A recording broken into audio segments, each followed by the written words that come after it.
Hello, hello, and welcome back to Something to Noodle On. I'm your host, Mac. And I'm Hannah. We're average 30-somethings exploring the complex questions that keep us awake at night. All right, lately, we've been thinking about how as women, going to the doctor can be so frustrating. For real, like we aren't listened to. Doctors seem completely to ignore like what we give them. They blanket diagnosis things for what's really going on. Rarely does it feel like we're being heard for the first time we tell our doctor our symptoms. Now, I know what you're thinking. Maybe this conversation doesn't really apply to you, but we all have women in our lives, whether it's friends, sisters, mothers, grandparents, whoever. Understanding the struggle we go through can give you a new perspective if you don't necessarily relate to what we're talking about. But either way, I hope we give you something to noodle on.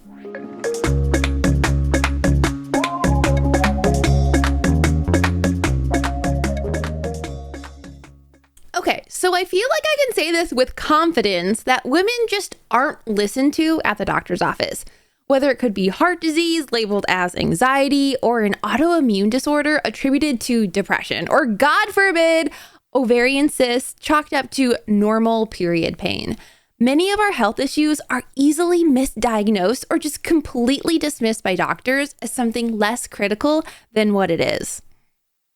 Yeah, I mean, it's taken me 10 years to get to the point where I am now, where doctors are actually starting to listen to my symptoms. That's insane. Like actually insane. Like the last time I had a physical, I had to ask my doctor to do blood work. Like I had to advocate for myself. It should not be like this. No, they should offer that. Right? Ugh, but we're not alone. Did you know that more than 4 in 5 women feel healthcare professionals do not listen to them, which is a crazy stat? With symptoms frequently dismissed or attributed to just anxiety, or they tell us our pain is temporary and just take Advil or Tylenol. Ugh, my goodness. The blanket statements that they give us is absolutely ridiculous. Like they prescribe birth controls to control our hormones better. Well, in some cases, yes, this can help. But birth control is also, I feel, a quick Band-Aid solution that doesn't necessarily address the underlying issues that we may be going through. 100%. Birth control doesn't work for everything. Every single person is different, and we should be getting to the root cause of it, not just throwing medication at the problem. I agree, 100%. There's also just a huge dismissal of pain. So research shows women wait longer for pain medication than men in emergency rooms and are often prescribed less even after similar procedures. I've never had an IUD, but I've literally heard horror stories of how painful they are to insert. Doctors say you might feel a pinch, but it's much, much more than that. And they don't even provide topical numbing to the area. And this might piss you off. This is a true story. One of my friend's husbands had to get an ultrasound for gastrointestinal issues, and the doctor asked if they wanted anesthesia to be put under. Wait. Anesthesia? Yes, for an ultrasound. And my friend was flabbergasted and asked, why would that even be necessary? And the doctor said, well, it could be awkward or feel uncomfortable. So we like to offer it if they want it.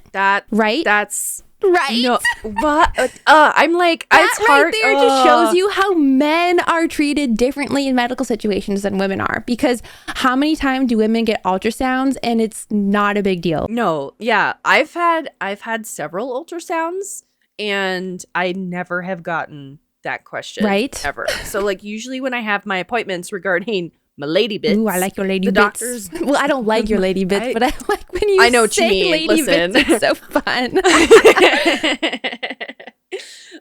But they don't offer such niceties like at all. So I had an appointment to check my bladder for signs of a tumor and stuff. I don't have That's that. Good. Nothing was found.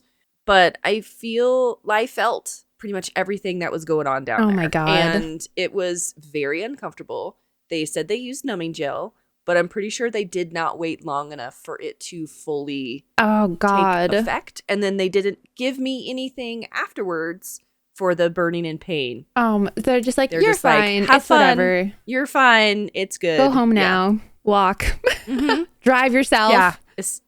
Drive yourself. Well, yeah. Jesus. That's crazy. Like, I hate the disparity there. Like, I feel like our pain just isn't taken seriously. I read about one study published in the Academic Emergency Medicine. They found that women who went to the emergency room with severe stomach pain had to wait almost 33% longer than men with the same exact symptoms. That's absolutely ridiculous. Right?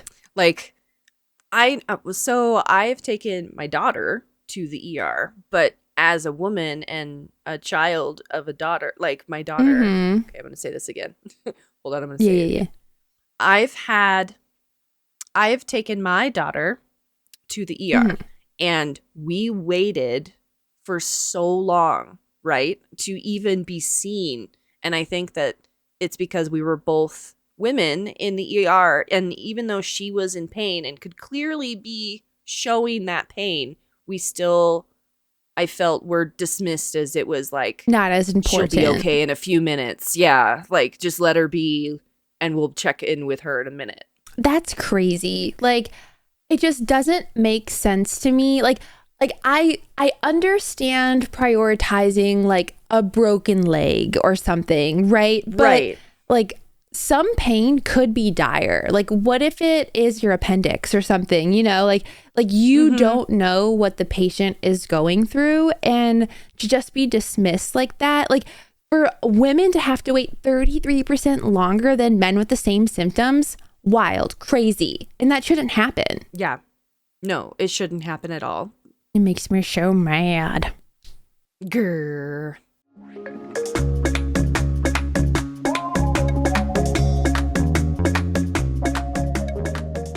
All right, shifting gears. This is actually pretty crazy though.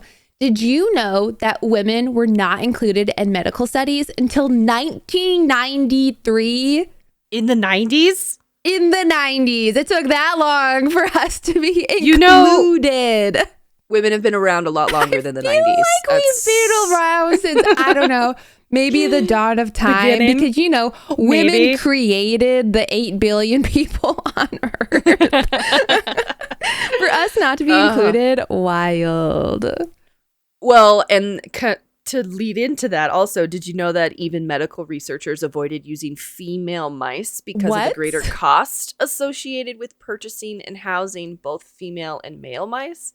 And then they were worried about the reproductive systems and like of the female mice fluctuating in hormones could mess with their end results. Like, that's the point though, that's right? The point. Of science. That's literally the point, is that some medicine isn't going to work for different things, right? Like, Jesus. And okay, I feel bad for the female mice, but I also feel like some solidarity with them, right? Because like, it's not just us humans, it's also the women mice. The animal world. Yeah. Okay, to be fair, and I get it, our hormones from person to person fluctuate and can affect medical trials. So I get it there. However, there still should be groups of women in these trials because our hormones might not mix well with the drug in the first place. And they won't find that out until it's possibly too late. Like, you won't know until people start coming forward with like, well, this said this side effect for me, blah, blah, blah, blah. And it shouldn't be at the end of the trial. It should be during the trial, right? During, yeah. Well, and then an article, AAMC, that even in the 70s, 1977 specifically, when the Food and Drug Administration created a policy to exclude women of reproductive potential from phase 1 and phase 2 clinical trials unless they had a life-threatening condition, according to the National Institute of Health Office of Research on Women's Health. So they excluded women from these trials because of reproductive potential, because they could give babies later, essentially. Okay, so I hear two sides of this, right? Like the first side of it, and like I get the understanding, like I definitely am not blind to the reasons why this is happening, right? Like, they don't know what the drug can do to our reproductive health, and they do not want a lawsuit later that because you were in this medical trial, now you can't have children because of it, and now you're going to sue them. Like, I understand that, but also like, I don't know. I feel like they need to find things and alter it sooner.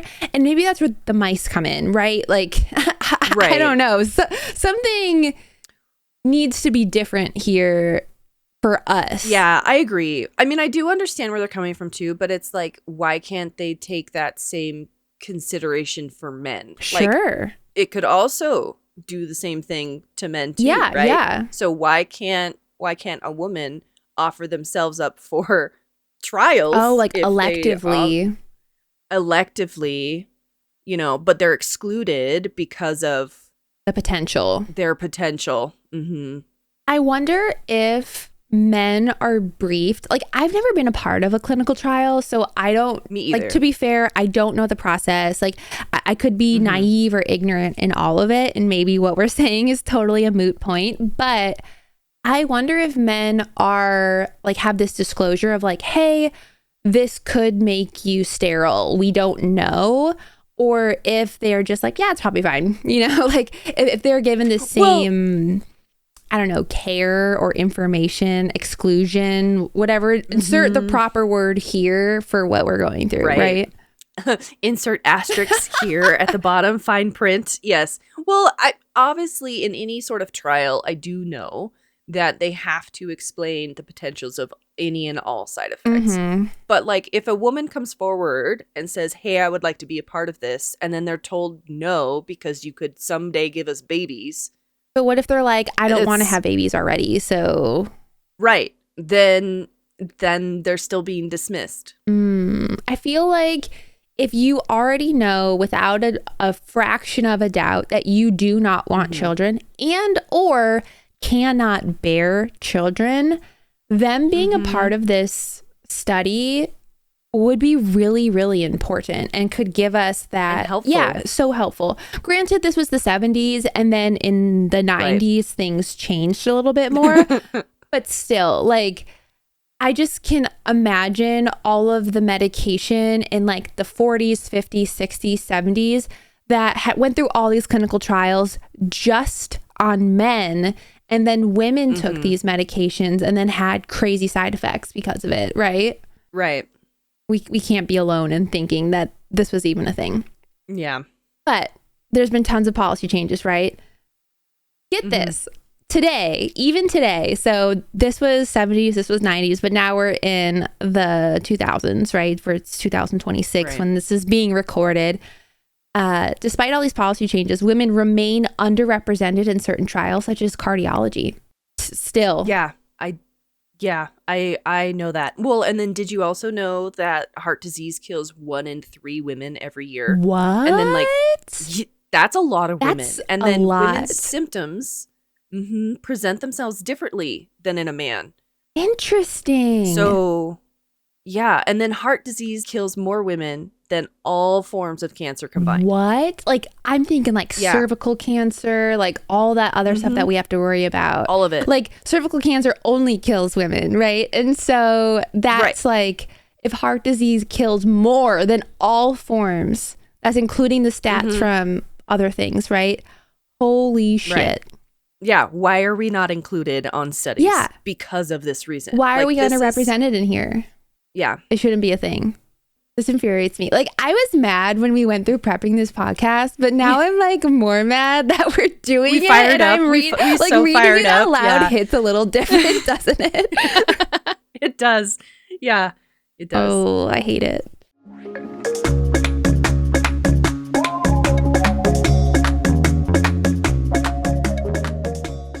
All right, switching gears again. This is a sentence I'm going to say, and then I'm going to walk it back and talk you through it, right? Is birth control the IBS of women's health? And you might be like, Mac, what are you like what? So, what do you mean? Yeah, what do you mean? When you go into the doctor for gastrointestinal issues, I don't know, maybe you're farting a lot, maybe you're going to the bathroom a lot. I don't know your life, right? Cramping. I feel like when doctors don't know what's wrong with you and or don't want to take the time to figure out what's wrong with you, they just say, oh, it's IBS. Like, right, you have IBS. When really you could have undiagnosed celiac. Like, there's so many other things that you could have. Crohn's disease, who knows? And they're like, no, it's IBS. So it's IBS. Yeah. So is birth control the IBS for women's health? They just give it willy-nilly when they don't know what's wrong with you? Yes. 100%. So in my opinion. I had an experience at the doctor. So if any of you are familiar with my live streams or any of the other things that I do, I'm very open about this. I get migraines almost every single day. It kind of sucks. Like if I walk away with a headache at the end of the day, that's been a good day for me because it didn't turn into a migraine. And I went to the doctor to talk about this because for a long time, I just been like adverse to medication. I did not want to be on something else I have to take every day. For this, I'd rather just live through it. It is what it is. But finally, I was like, you know what? I think I'm ready to just not deal with this every single day. I went to the doctor and they were like, oh, we can just put you on birth control. And I was like, I was on birth control when I was in my teen years, in my early 20s. I do not do well on birth control. Like it really, really affects my mood, depression like no other. I don't want to go through that again. And the doctor was like, trust me, this will be the best decision you've ever made in your entire life. You should go on birth control.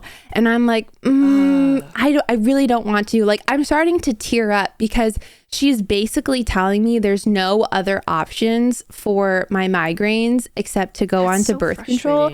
And we don't even know if they're hormonal migraines. I'm getting them every single day, not just the week before my menstrual cycle. So it's like, why aren't we getting to the root cause of this and figuring out more and just blanket diagnosing me and saying, all right, well, birth control will fix you. Like that. I hate that. Right. Well, and I can understand that hormones can probably have an effect on migraines, but to like just prescribe birth control is definitely not the cure-all drug that doctors think it is. And so that can be so frustrating because you have a problem and then you're just being like not listened to yet again and dismissed and dismissed, you know. So well, not to mention all the side effects birth control brings. If men had to take the pill that caused that many side effects, you bet your bottom dollar they would find a way to make it safer. Okay, Mac, did you know there is actually a birth control for men? There's several different options. Well, how many side effects is it compared to the women's, right? Like, that's what I want to know. It has the same. It has the same side effects, and they don't want to take it because of the side effects. They don't. Can you repeat that last thing you just said? They don't want it. Yes, they don't want to take it because all the, like, it's scary. Blood clots. Like when you look at the list of things that happen when you take that could go wrong. It's terrifying. It's terrifying. And they're like, oh yeah, women just take this. It's fine. I don't like the side effects either. No. No. No thanks. But what's interesting, while this exists for men, and men, we don't hear about it very frequently because men don't want to take it, they're advocating. They don't want to take it.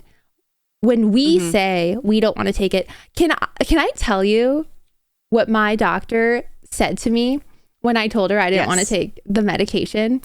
So she was like, all right, we'll do a follow-up in 3 weeks to see how it's doing. She's like, that's if you show up, if you're not too chicken shit to take it. She literally said chicken shit to take it. To your face. To my face, said it. And I was like, wow. I literally, I gave them the slip. They sent, like, they did the follow-up.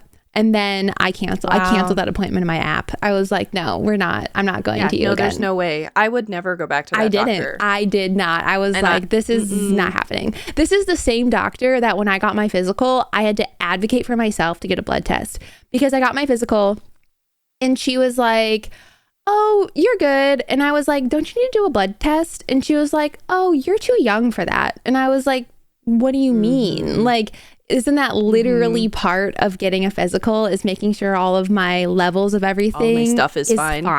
And she's like, yeah, you're still young though. What? Oh, I've gotten that. Well, and what's interesting too is because you are saying she, so it was a female doctor. That's why I'm so flabbergasted by it. It was a female doctor. Yeah. She should know how I'm like what I'm feeling.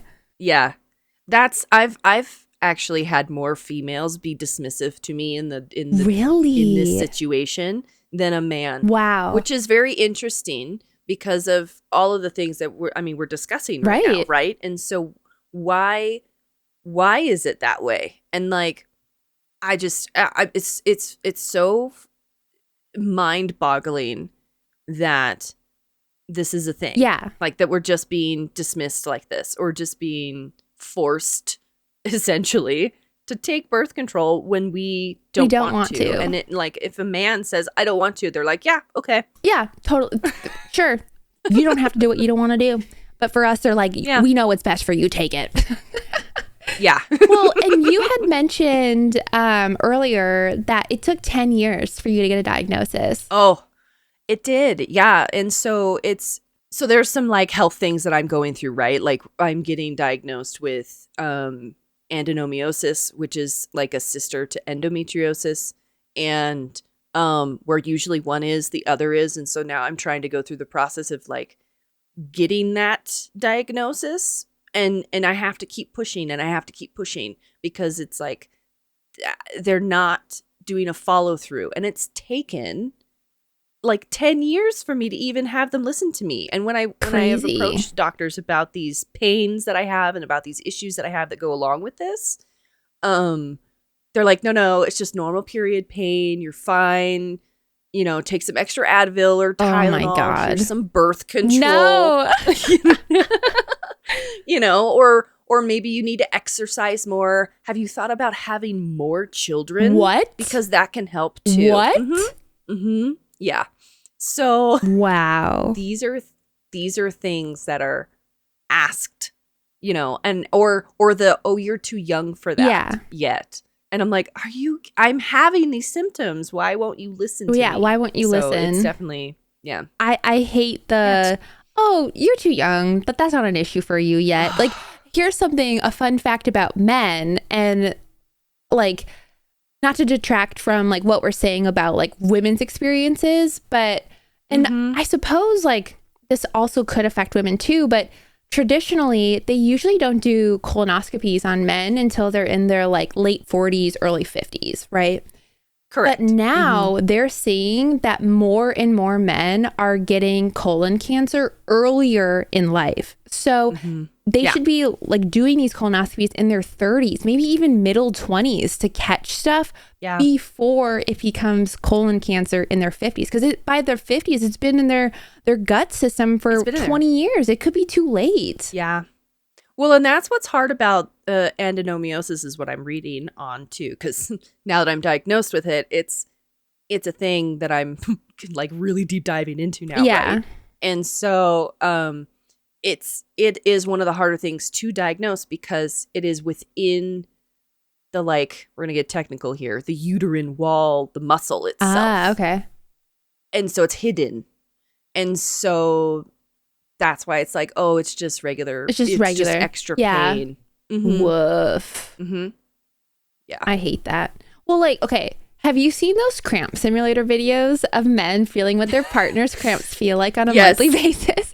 Like, okay, so for those of you who haven't seen it, you'll see a man and a woman like hooked up to this machine. It's like these like, I don't know, sticker thingies that are like on their abdomen. Right. And the woman's just standing there, and the men's like keeled over, like on their knees. Like my favorite one, and it's probably the first one that I saw. They were at a convention. It was two police officers that were like, all right, we'll do it. And they were police officer partners. It was a man and a woman. The woman was just standing there regular, like cranked up to the highest setting it goes. Well, I think the guy started like dropped to his knees at like level 5. And then the guy was like, you deal with this every single month? And she's like, yeah, for several days. And he's like, and you go to work? And she's like, yes, like I have to go to work. And he was like, I have a newfound respect for you in what you have to go through and work through it. Like, we don't get that time off. No, we don't actually. Yeah. So even if it's debilitating. Right. They're just like, it's whatever. It's normal. It's part of your daily life. Like, whatever. Yeah. Well, and I've seen them too, where I know that they have different levels too of like the 1 to 5, but then they have ones that go up to 20. Stop. Yeah. And the levels at 20 are like endometriosis pain, adenomyosis pain. Oh God. Like I'm curious if I could withstand it, but like, I don't know if I could. I don't know, you know. I'm curious too, because if if it aligns with what I do go through, it would be very interesting. Maybe it would just feel like a little massage. Oh, you're like, ooh, this feels good, actually. Ooh, this feels kind of like it. Oh my gosh. Yeah, no, I definitely do want to get one of those machines and try it. And okay, the best way for like all of our listeners at home, in their car, whatever, that like don't understand what that pain feels like, the best way that I can describe cramps to like men, I suppose, or other people that don't get them typically. And to be fair, this isn't exactly how it feels, but it's the closest that I can get that you might even remotely relate to. So think about when you have to go to the bathroom at like a diarrhea level, right? Like not just like I have to poop and you have that like pressure. It's not like that. It's like you're sick. You're not okay. Your stomach is grumbling. It's turning, right? That's kind of what it feels like for cramps, but for hours, sometimes days, and it doesn't stop. It doesn't stop. No. And well, for me, it's not just once a month. Oh. It's all the time. Stop, girl. What? Yeah. So for me, like prior to anything, I can like feel the onset of it coming halfway through the month. Oh and my at the beginning, gosh. like, so then by the end of the month, some days I can't get out of bed. So it's different for everyone, obviously, and pain levels are different for everyone, and every woman has learned to deal with their own levels of pain. And I do think like these machines and these things are good for men, like to bring awareness to men and start advocating for women. And I've seen a lot more of that like in today. Yeah. Which is really good, but it is frustrating that it takes a man to bring attention to this, right? When we should have been listening to women in the first place. Yeah, it shouldn't be a thing that like a man has to be the one that's like, oh yeah, this does suck, you know, like just believe us when you say it sucks. And you know, on top of all of this, I've read, I don't know the exact stats, like you can Google it, whatever. Women have a higher pain tolerance than men do in the first place. So like if we're saying something hurts, fucking listen to us, right? Like it fucking hurts. Yeah. Well, I know like medically it has been proven. I couldn't give you a study because I didn't look it up. But I do know. It's a thing though. Google it if you're interested. But it's a thing for sure. And then I have a fun little like, and I also burn through pain medication faster because I have a fun little gene called the redhead gene. Oh yeah, you are a little ginger, aren't you? You're so cute. We love you. Hence the sass. No, I'm just kidding. So it's one of those things. Like when they tell you to also just take pain medication for it, I burn through that a lot faster. Yeah, and like the toll that takes on your kidneys and your liver. No. Yeah. So I just don't. We're like, what if we didn't? Like, yeah. That's how I feel with my migraines. I'm just like, I don't want to be on meds. Like, and there's still this belief in the medical community that any time a woman complains about her health, it's either related to her hormones or it's all in her head, which I hate that statement, right? Female hysteria was once a common medical diagnosis for women. Can you believe that? Yeah. Well, and did you know too that the word hysteria originates from Greek word uterus? Stop. What? So even back then women were being listened to. Like, stop. No. Yeah. And then like oftentimes women who displayed signs of anxiety or anger or even like sexual desire were diagnosed with hysteria. That's so stupid and so frustrating. Like how many times have you been angry or mad and then a man or someone snarkily adds in, are you PMSing or is your period starting soon? Like women just aren't allowed to have any other emotions without it being attributed to hormones. And that fucking sucks. It's so frustrating. Like emotions in general are expressed in different ways. Yes. So even men have them, right? 100%. But for some reason, women are deemed crazy. We're hysteric. We've lost it. Hysteric. Yeah. Hysteric. Yeah. Oh, you're a little mad right now? You're diagnosed with hysteria. Like, let's give you some sedatives to calm you down. Oh my gosh. Jesus. Oh my God.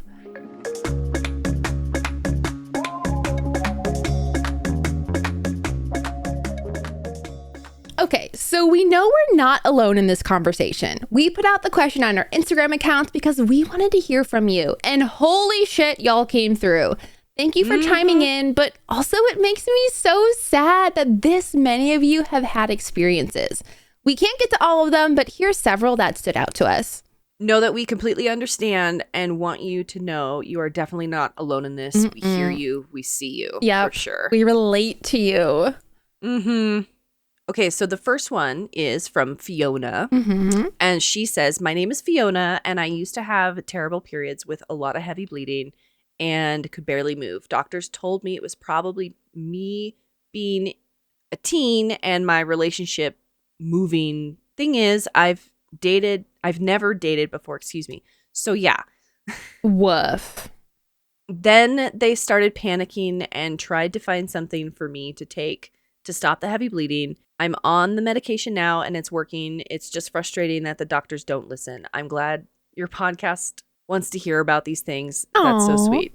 Aw. Yeah, but that's so frustrating. I'm glad that you found a medication that works for you, though. Yeah, but they should have listened the first time. They should have listened. Been like, oh, well, you're in a relationship and blah, blah. Like, no. Right. Listen to me. Well, here's another one from one of my friends, actually. So Nagata, he's a man, but he had no idea how bad it really was. So this is what he wrote. He's like, I'm so glad you're doing this. I was in a stream 2 days ago with a creator talking about how dismissive both her husband and then ER team were about pain. She eventually discovered a ruptured cyst. So many women in that chat had stories. It was revealing and so disappointing. Oof. Like, yeah. Believe us when we say that we're in pain. Like, don't just dismiss us. Don't just dismiss. Yeah, for sure. Okay, so here's one that'll really, really get you. This is from Danielle. Okay. She had back pain. OBGYN, her OB, said to run to lose weight to offset her PCOS diagnosis. Okay. Turns out, after they did some digging, her back had been broken for 15 years. Stop. Oh, what? Yeah. And then the doctor told her to run. Just go run. Yeah. Just go run. You'll be fine. Oh my God. Can you imagine trying to run with a broken back? No. I hate running in general. Same. I'm not going to run. I'm not going to run for fun. Are you kidding me? And before I was in soccer, but whatever. No, but still, like that's crazy that not one time did a doctor say, oh, I believe you about your back pain. Let's do a x-ray, right? Like the simplest of things, non-invasive, right? Let's do an x-ray. Yeah. Not even given to her. No. Nope. Right. Here's another one of my friends, Michaela Laws. She says, PCOS is still a disorder 1 out of 10 women have where docs blindly prescribe weight loss medication. Can you believe that? Like, yes. Yeah, well, because tell us about it. You're familiar, right? Yes. Yeah. So I've been diagnosed with PCOS and they also prescribed a weight loss medication for me as well. To be fair, it has helped me like lose some weight and I do feel a little bit better. Right. But why is that the Band-Aid? You know what I mean? 100%. Like there's more than just the weight part of that whole conversation. There's way more that goes into PCOS. Exactly. And then we obviously did more digging and then I got the diagnosis of endometriosis. So if I hadn't pushed for that, we would still not know. It would be 15 years later instead of just 10. Correct. Or 20 or whatever. Yeah. So stupid. Fall into probably, menopause before being listened to. Yeah. She's wise enough. She's going through menopause. We'll finally listen. Okay, so there's another one. This one, oh boy. Like these are all going to kind of rile us up, right? Okay. Yeah. So this one is from The Recipe of Me is what their handle is. Instagram, yeah. My body doesn't make iron. Doctor said, just get sunshine. I'm like speechless. What? Yeah. It's a little more in depth than that. You need to probably take something, obviously. Maybe some iron. Maybe I don't know. Some actual iron. Some calcium. Jesus. Like, for that to be the blanket response of like, oh, just go outside. That's basically the doctor equivalent of go touch grass. Mm-hmm. Yeah. Mm-hmm. Oh my God. I'm getting riled up. All right, here's one that like we touched on earlier, but just like cements the point that much more. So Hex Kia says, doctor forced birth control on me when I was cramping badly and almost died to a blood clot. Okay, so that is one of the symptoms, or not, like that's one of the side effects possible. Yeah. That is absolutely ridiculous. And scary, and that men don't want to deal with, so they're not taking it. So they're not taking it. I'm happy they didn't die. Yeah, but not every person is going to respond the same way to birth control. And you should do a little bit more research before just being like, all right, here you go. Like, do a couple more tests to figure out if birth control is the right choice for you and your body. Correct. I agree with that 100%. Yeah. Mm-hmm. Okay, so there's another one from Beautiful Rat 21. Got really sick and was unable to move when I went to the doctor. Coughing up blood. Doctor said it was just irritation. Coughing up blood is just irritation? Apparently. I'm going to say I'm going to go out on a limb here. You're not dying. It's totally normal. It's just blood. It's fine. It's fine. Take some Tums. Oh my God. All right. I don't know how to say this username. Dodge the Waffle. That's what we're going to go with here. They said, was told I couldn't have ADHD because I have good grades and didn't act like my doctor's son with it. Oh. What's frustrating about that for me is that I have ADHD and I was diagnosed as an adult. And children, women, girls, whatever, they present differently than boys do when they're really younger. Like, girls often are spacey, they're daydreaming, they're like they could be quieter. It's not like the loud, rambunctious kid in class who has ADHD, right? Like, girls just present differently. And I just wish as a kid I had gotten that diagnosis because it would have helped so much later in life. Because like my high school, for example, they gave extended test time to kids who had ADHD. And like, I could have benefited from that so much. And like the signs were there. I recall in 4th grade on my report card that the teacher wrote that I stare out the window too much. I seem like I'm always daydreaming. And my seat in class got moved to the front row so that I wasn't in the middle where the window was, but I still had often daydreams. Like, doesn't seem like they're fully paying attention, right? And so were we living the same life? Because I feel like you got the same thing. Yeah, but I have not been diagnosed. So you're like, maybe I should do. We're gonna start with one thing first at a time, though. For me, yeah. Like, okay, so this is the last one that we're probably gonna get through. This one's from Eat Cambridge, and it says more often it's medical gaslighting than actual care. 100%, and that hits so hard. Like, that just encompasses almost everything. What we just talked about. Yes, 100%. Doctors telling us it's something else. It couldn't be that. You're too young. You're too young. Yeah. You can't have that. Yeah. Just full on gaslighting by people with degrees. Like a doctor, I'm supposed to trust you, you know?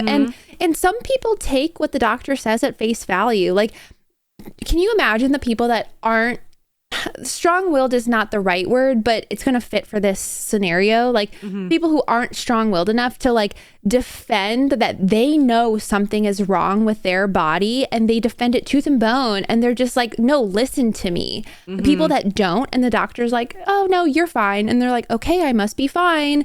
And then years later get diagnosed with something that could have been of quality of life had it happened sooner. Yeah, it's so frustrating because I do feel like today's medical realm is more reactive than 100%. like proactive, right? So at least in the United States. Yeah. That's true. That's true. I should be more specific about Like, that. I can't speak to healthcare in other countries, and maybe it's the same, but like in the United States, healthcare's a business. Like bottom 100%. line, it's a business. Yeah. So that's what sucks, man. All these responses were wild, but I'm going to reiterate it. We had so many responses from you guys that this was just a handful of our favorite ones. Like, my goodness, thank you all for sending in your stuff, your stories. Like, we relate. You are not alone in this. Like, we relate to what you're going through. 100%. So yeah, thank you guys for coming through on that. Like, totally appreciate it. Super appreciate. As always, I hope we gave you something to noodle on this week.